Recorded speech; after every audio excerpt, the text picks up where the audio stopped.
One of the things I've been asked about over and over again is what have I seen that I actually thought was interesting? A lot of what's here is kind of evolutionary as opposed to revolutionary, but something I think actually has some real legs to it is Samsung's new product, which is called SoC, which is System on Chip. Essentially what that means is you don't need a PC to drive a display. The processor, the media player, is embedded in the display. Now I know people have done that before with slot-loaded PCs that go in the back of it, but this is, if you think of it as like a giant tablet. The first ones don't have interactive, but that's going to come eventually.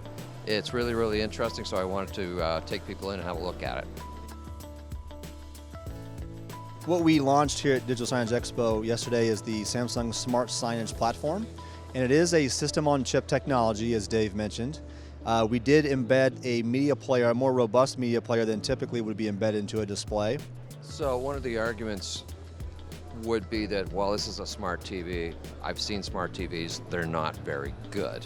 They don't do a hell of a lot. So the argument here again would be that this is just a smart TV dressed up in a different way. You're going to get compromised playback, it's not going to look very good. Problem, so you really do need a PC. What do you say to that? So this initial launch of the platform, it's not meant to address 100% of the market. We know that. This is meant to get the market that's been on the fence, the end users who are struggling with the cost and the challenges and the complexities of digital signage, to even deploy digital signage. So this is for the folks to say, you know what, here's a platform now where I'm not doing a lot of rich media content, interactive video wall type content. So it can support rich content as far as 1080p content. It can support images, you know, flash content, movie files, video files. So yes, it can play back.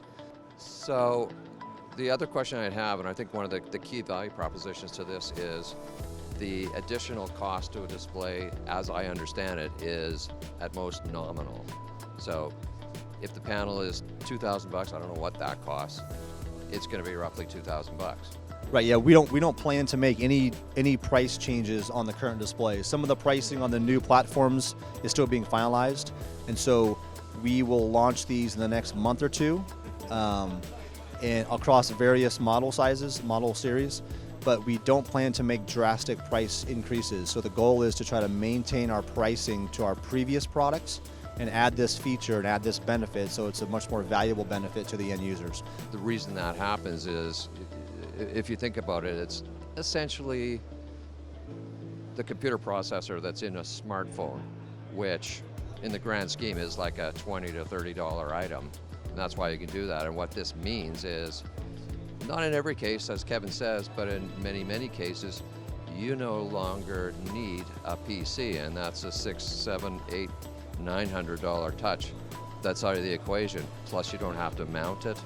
You don't have to water and feed it. This is solid state, so it just ticks away for years and years, right?